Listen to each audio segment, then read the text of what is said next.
Hello and welcome. In today's video I'm going to be sharing with you my top tips and hacks for clearing a blocked milk duct, and if you stick around till the end of the video I'll be sharing with you my top tips for preventing a blocked duct in the future. So what a blocked duct is, it's basically a backup of milk which then causes some swelling, some inflammation in the breast tissue and a lot of pain. If the blockage isn't cleared quickly enough, then it can develop into mastitis and require antibiotics for treatment. Now, as a breastfeeding mum of 3 children, I have had my fair share of blocked ducts in the past, so I will be sharing with you my number 1 tips. I basically use a mixture of all of these over a full day to 24-hour period in order to clear a blocked duct. I've got little Daisy here who is nearly 4 months old. He's going to be helping us out today. Oh, you're windy. Yeah, shall we get you up on your belly so you can clear your wind? Okay.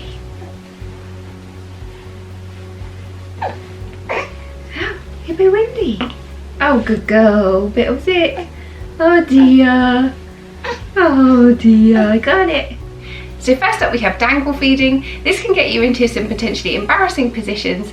I recommend that for your sense of calm, that you take some time when you aren't distracted by maybe older children, get your partners to take any older children, get someone else to help out, and go up to a bedroom to do this. I find this the most comfortable space because you're going to be getting up kind of on all fours is the easiest way to do it. And then what you want to do is essentially dangle your breast over baby.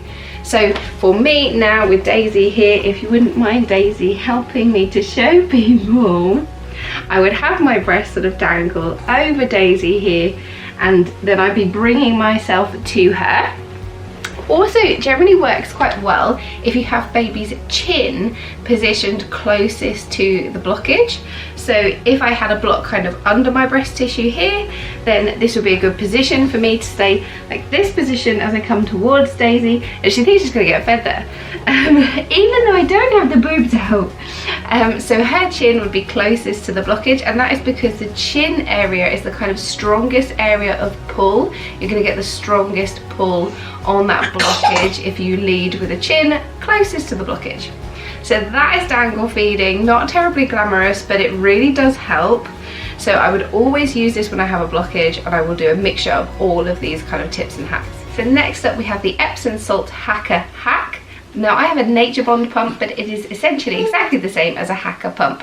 So for this you take your hacker pump and you fill it up with warm water up to the point so that when it is applied the water is touching the nipple. So you want to be quite close to the kind of neck of the pump for this. So you will be pushing, compressing the pump a little bit, so you don't want it right up to the top but quite close to the top. You want your warm water, and then in that you want to dissolve 1 to 2 tablespoons of Epsom salts. So you've dissolved your Epsom salts in your warm water, warm but not scalding because this is going to touch your nipple tissue. Then you gently squeeze the hacker pump to get some suction, apply it to the breast and then let go. That will stay in place, and you want to keep it there for 10 to 15 minutes. A combination of the warm water, the pulling kind of suction of the actual pump, and the Epsom salts will help to draw out that blockage. You may want to do this sort of 3 to 4 times over a day, particularly if you have a big or stubborn block. So a blocked duct will cause some swelling, some inflammation in the breast tissue, so it's a good idea to use some ice or some cold to help bring down that swelling. So I have this reusable hot and cold pack, and I have this always in my freezer, really good for any kind of bumps and scrapes that the kids have. So this I always have in the freezer, but you can also heat it up. So I would use this, and this one is pretty safe to put directly to the skin. The material is very, very thick. If you have like a pack of frozen peas in a plastic bag, then I would suggest that you wrap a muslin cloth around it so that you don't get any ice burns. And then you want to put your cold pack or your frozen peas against the swollen area and leave that for as long as possible. I just put this straight into my bra, carry on with my day, and leave it to do its thing. And then you want to alternate your cold pack with a hot pack. I find this particularly effective to have some heat on the swollen area just before a feed really helps to kind of loosen up the blockage just before I'm going to feed baby. So the way I would do this, I would either heat up my cold pack, or I would get a flannel and apply some really hot water, not scalding but really hot water, and I would put that on the breast tissue by where the swelling is. Or I find a nice hot shower really effective. So again, get your partner to look after your children, your baby. Go and have a nice quick hot shower before you feed baby, and it can help to kind of do, excuse me, it can also help to do a little bit of gentle massage when you're in the shower, really help to kind of loosen up the blockage before you feed. Which brings me to my next tip, which is continue to feed. It can be really tempting, especially when you're in pain, to kind of try to avoid feeding baby. Maybe give a bit of formula in the meantime, thinking you're giving yourself a bit of a break, but all the time the milk is continuing to get further blocked up in the breast tissue. You want to try to get things moving as quickly as possible so that block doesn't get any worse. And my next tip is to use some vibration on the blockage. This can help to kind of further loosen up the blockage before you're feeding. So you can do this by way of using a kind of massager if you have one, or an electric toothbrush. For illustrative purposes, I have my son's Batman toothbrush here. So simply turning it on, you've got the vibrating pack here, and then you just want to apply that to the blocked area. So if your blockage is kind of underneath the boob here, you would hold the toothbrush gently into the blocked area and just hold it there for a few minutes and let that work away at helping to loosen up that blockage. And then by way of actual massage techniques, I find this particular way of massaging out a blocked duct really effective. So if you have your breast here and you would get your hand into kind of a fist and then apply your knuckles to the base of the breast tissue, gently press your knuckles in and just hold there until any pain subsides. And then you want to gradually move your knuckles further and further up the breast until you're getting to the nipple area. And what that's doing is you are just very gently pushing any blockage from the base of the breast tissue towards the nipple area, so that when you next feed baby, baby doesn't have to do as much work to bring that block so far up the breast tissue towards the nipple. So you're pushing the blockage as close as possible to the nipple, so that when baby next feeds, they can more easily draw that blockage out.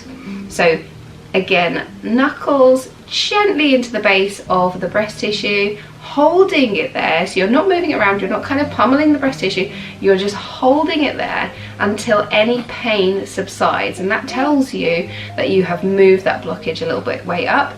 Then you're moving your knuckles up, again just holding them in until any pain subsides, and again and again and again. It can be a bit hard to actually tell where that blockage is. When you're in a lot of pain, it can feel like, you know, the whole side of your breast is particularly painful. But I find when I'm doing this particular massage technique that I can more easily detect where that blockage is, because I know when I've got my knuckles in the right area, I'm going to feel a little bit of pain, and then that's going to subside, and then I'm going to be able to move that blockage up, gradually moving it up towards the nipple area. I find this super effective. Now with massage, it's really important not to over massage the breast tissue, because you will end up with more inflammation, more swelling and more pain. So keep the massage as gentle as possible in short bursts. Don't go massaging away for like half an hour at a time, or you will find yourself in more of a pickle. So I find it really helpful after I have massaged the blocked duct to then get my ice pack and apply the ice to the swelling to help bring down that swelling. So I've moved the blockage up towards the nipple, and then I'm going to apply the ice pack to bring down the swelling. And then I'm going to have a hot shower or put a hot flannel onto the blocked area before I feed baby. And then I'm going to use the vibration technique, and I'm going to do some dangle feeding, and also find it helpful to feed in different positions. So if I normally feed baby laying across my chest, then I might feed her in the rugby hold position, and that again, it just gets her chin area and that kind of strongest area of pull for the milk moving across the breast tissue in different ways. Is that funny? And will help us move that blockage. So I promised if you stuck around to the end of this video, I would share my top tips for preventing a blocked duct in the future. So I personally found when I was suffering recurrent blockages in the past that I was wearing some feeding vests that had an inbuilt panel of support, which was just a bit too small and tight for my chest. So I stopped wearing these vests, I changed some of my clothing, and I also changed the feeding bras that I was using to make sure that they were a correct fit for my body. So you don't want to have anything that is too tight or restrictive around your breast tissue, because when you're feeding your baby and milk is being drawn through the breast tissue, then you might find it getting blocked around areas where your clothing is too tight. My next tip is to feed regularly. If your baby suddenly goes for a longer stretch through the night, for example, you know, well done you, great work baby, you've got a bit more sleep, but you might wake up finding that your breasts are kind of overfilled with milk and baby might not be able to clear all of it at once. In these situations, where they very rarely, quite frankly, happen for me, I would feed baby on one side and then I would pump on the other side to help get that milk moving as quickly as possible. And that has the bonus of helping me to build up a little bit of a freezer store, because I typically don't really like pumping. And also another tip for you to prevent blocked ducts in the future is to make sure you get a really good deep latch. If baby is not latching deeply enough, then baby can struggle to move all of the milk effectively and you can find yourself getting a lot of blockages. I recommend that if you are getting repeat blocked ducts, that you go see your local lactation support group and work with them to help you get that deeper latch, which will really help you to prevent blocked ducts in the future. There are also tons of really good YouTube videos showing you how to get a deeper latch. So guys, I really hope you found this video helpful. If you did, please give me a like, it really helps out my channel, and consider subscribing for more content from me, and I will see you in the next one. Bye! Well done, Daisy, you did so good.